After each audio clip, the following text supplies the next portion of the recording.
Medical కాలేజీల విషయంలో ఏదైతే ఒక పాలసీ పార్లమెంట్కి ఒక మెడికల్ కాలేజ్ అనే దానికి సంబంధించి కేంద్ర ప్రాయోజిత కార్యక్రమం కింద మెడికల్ కాలేజ్ అలాట్మెంట్ జరిగింది. దాంట్లో మీరు అధికారంలో ఉండగా స్టార్ట్ చేసిన కాలేజీలకు సంబంధించి 50% seats B category, C category ప్రైవేట్కి అమ్మటం, ఆ వచ్చిన డబ్బులతో కాలేజీ నిర్వహణ, నాణ్యమైన విద్య అనేది మీరు తీసుకొచ్చిన జీవో. దాన్ని ఇప్పుడు పీపీపీ అనే మోడల్లో పబ్లిక్ ప్రైవేట్ పార్ట్నర్షిప్ అనేదాన్ని మీరు పూర్తిగా వ్యతిరేకించారు. కోటి సంతకాల సేకరణ అన్నారు, గవర్నర్కి వినతిపత్రం ఇచ్చారు. మీరు ఏదైతే ఒక పార్టీ తరపున ఒక స్టాండ్ ఏదైతే మీరు తీసుకున్నారో దాన్ని ఇది మా విధానం అన్నారు. అయితే ఒక పార్టీ నా అధినేత మాజీ ముఖ్యమంత్రి హోదాలో ఎవడైనా మా మాట వినకుండా ఏ వ్యక్తి అయినా ఎవడైనా ఆ కాలేజీలు కనుక తీసుకుంటే వాడిని మనం అధికారంలోకి వచ్చిన తర్వాత 2 నెలల్లో జైల్లో పెట్టిస్తాం అనే బెదిరింపుని ఎలా చూడాలి? ఎవడైనా ప్రజల ఆస్తిని వాళ్ళ సొంతానికి తీసుకుని నష్టం చేకూరిస్తే తప్పకుండా స్కామ్ చేసేవాడిని జైల్లో పెట్టిస్తామని ప్రతిపక్ష నాయకుడిగా మా నాయకుడు జగన్మోహన్ రెడ్డి గారు చెప్పారు. తప్పే ఉంది? అది స్కాము, అంత స్కాము. ఆ స్కామ్లో మీరు పాలు పంచుకుంటే డెఫినెట్గా మేము అధికారంలోకి వచ్చిన తర్వాత చట్టం ముందు నిలబెట్టే బాధ్యత మేము తీసుకుంటామని చెప్పి జగన్మోహన్ రెడ్డి గారు చెప్పారు. దాంట్లో తప్పే ఉంది? సాక్షి పత్రిక కానీ, భారతీయ సిమెంట్ కానీ, క్యారమిల్ ఏషియా కానీ, ఒక 10ల సంఖ్యలో పవర్ ప్లాంట్లు కానీ, ఇవి మొత్తం కూడా సక్రమంగానే దశాబ్దాల పాటు కష్టంతో ఏర్పరిచిన సంస్థల, స్కామ్ నుంచి పుట్టిన సంస్థల. సార్ అలాంటప్పుడు నేను హెరిటేజ్ గురించి ఇంకా సంస్థల గురించి మాట్లాడితే ఇంకా టాపిక్ డైవర్ట్ అయిపోతుంది సార్. కానీ ఇక్కడ ఇష్యూ వచ్చేసి మీరు మెడికల్ కాలేజ్ గురించి చెప్పారు. వాళ్ళకి ఎందుకు ఆ విధంగా జగన్మోహన్ రెడ్డి గారు చెప్పారని చెప్పారు. నేను నిర్మోహటంగా చెప్పాను అది స్కామ్లో మీరు పాలు పంచుకుంటే తప్పకుండా చట్టం ముందు నిలబడతామని చెప్పి అన్నారు. కాబట్టి అందరు దండం పెట్టి మాకు ఆ స్కామ్లో మా పాత్ర ఎందుకు, రేపు మళ్ళీ అలాగో జగన్మోహన్ రెడ్డి గారు వస్తారు కాబట్టి మాకెందుకు వచ్చింది గోల్ అని చెప్పని ఎవరు పాలు పంచుకోవడం లేదు. నిజంగా అది మీరన్నట్టు చంద్రబాబు గారు వాళ్ళు నిజంగా ఇది చేసినట్టు మంచిదే అనుకోండి, వచ్చేవారుగా. ఎవరు వచ్చారు?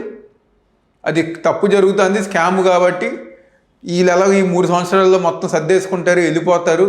మళ్ళీ రేపు జగన్మోహన్ రెడ్డి గారు వస్తారు, మనం చేసిన తప్పులకి మళ్ళీ మనం బాధపడతాం ఎందుకని చెప్పని అందరూ దండం పెట్టి నమస్కారం పెట్టి మాకు వచ్చేది వైసీపీ ప్రభుత్వం అనేది కన్ఫామ్గా ఈ రాష్ట్రానికి మళ్ళీ జగన్మోహన్ రెడ్డి గారే ముఖ్యమంత్రి. అంత కాన్ఫిడెన్స్ ఏంటి మీకు? ప్రజలు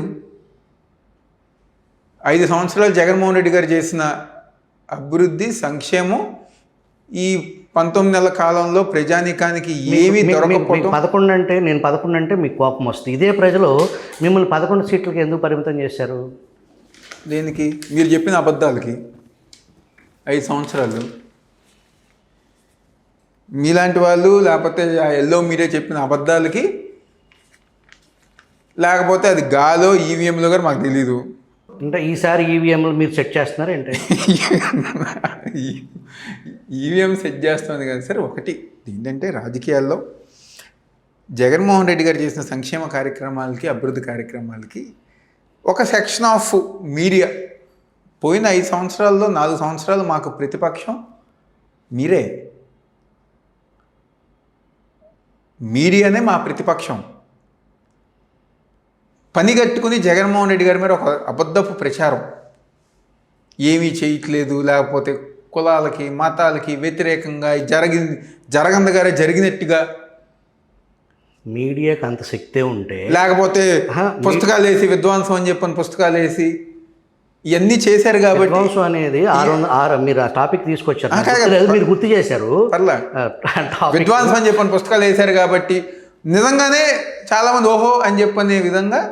సరే, చివరిలో చదివారు మీరు విద్వాంసం పుస్తకం? చదవాలి కదా. 600 పేజీల పుస్తకం అది. ఆ రాసిన ఆయన ఎవరు, దాంట్లో ఏముంది, నిజాలు ఉన్నాయా లేదో కాపీ తెప్పించుకుని చదివి మీరు ఎన్నికల ప్రచారంలో దాంట్లో ఇది తప్పు ఉంది అని చెప్పేసి సాక్ష్యం చూపించి అలా చెప్పి అచ్చగా మీరు సాక్షి జగన్మోహన్ రెడ్డి గారు అబద్ధాల మీద రాస్తే మీరు అచ్చంగా సాక్షి చదవండి. సాక్షి టీవీ, సాక్షి పత్రికే చేస్తే మీకు నిజాలు ఎలా తెలుస్తాయి? మేము అన్నీ చదువుతాం. కానీ ఒకటి మాకు తెలుసు కదా, ఏది నిజం ఏది అబద్ధం, ఏది జరుగుతుందో, ఏది జరిగిందో, ఏది జరగలేదో. మీరు జిల్లాకి వైసీపీ పార్టీకి అధ్యక్షులుగా ఉన్నారు. తిరువురు శాసనసభ్యుడు కొలిక్పూటి శ్రీనివాస్ని మీరు ఎప్పుడు సాదరంగా ఆహ్వానిస్తున్నారు? అఫీషియల్గా ఏమైనా టచ్లో ఉన్నారా? మీతో మాట్లాడుకుంటూ ఉంటారా? ఆ రోజు తిరువూరు నియోజకవర్గంలో మున్సిపల్ ఎలక్షన్ బై ఎలక్షన్ దానికి చైర్మన్ దానికి వెళ్ళినప్పుడు నేను ఆ రోజు చూస్తామే కానీ ఆ హడావిడిలో చూస్తామే కానీ ఈ రోజు దగ్గర మాకు ఆయనకి సంబంధంగా లేదు. మాకేం అవసరం? మాకెందుకు అవసరం? మీరు జిల్లా నాయకుడిగా ఉన్నారు, పార్టీ అధ్యక్షుడిగా. కానీ అక్కడ కొలిక్పూడి శ్రీనివాసరావు గారు మీ వైసీపీతోనే ట్రావెల్ చేస్తున్నాడు అనేది అక్కడ తెలుగుదేశం నిజం లేదా? మా నాయకులు ఎవరితో ట్రావెల్ చేయట్లేదే. మా తిరువూరుకి మా నాయకుడు స్వామిదాస్ గారు, మా మండల అధ్యక్షులు, మా నాయకులు, మా కార్యకర్తలు అందరూ స్వామిదాస్ గారితోనూ వైఎస్ఆర్ కాంగ్రెస్ పార్టీ. కేశినేని నాని గారు మాజీ ఎంపీ మీ పార్టీలో ఉన్నట్ట లేనట్ట? ఆయన రాజకీయం నుంచి కొన్ని రోజులు బ్రేక్ తీసుకున్నారు కాబట్టి. బ్రేక్ అంటే హాలిడేసా? బ్రేక్ అంటే ఆయన రాజకీయంగా కొన్ని రోజులు తప్పుకోవాలనుకున్నారు. 2 రోజుల క్రితం ప్రస్తుత తిరువురు శాసనసభ్యులు కొలిపూడి శ్రీనివాసును మాజీ ఎంపీ కేశినేని నాని గారు 2 గంటలు భేటీ అయ్యారనేది. ఎవరో చనిపోయినప్పుడు వాళ్ళ దినం కార్యక్రమంలో కలిశారు. మీకు డేటా ఉంది అయితే? ఎందుకు తెలియదండి. ఓకే. ఎందుకు ఈ జిల్లాలో ఏం జరుగుతుందో తెలియకుండా ఉంటుంది. కులాల మధ్య ఐక్యతకి మీరిచ్చే సూచనలు ఏంటి?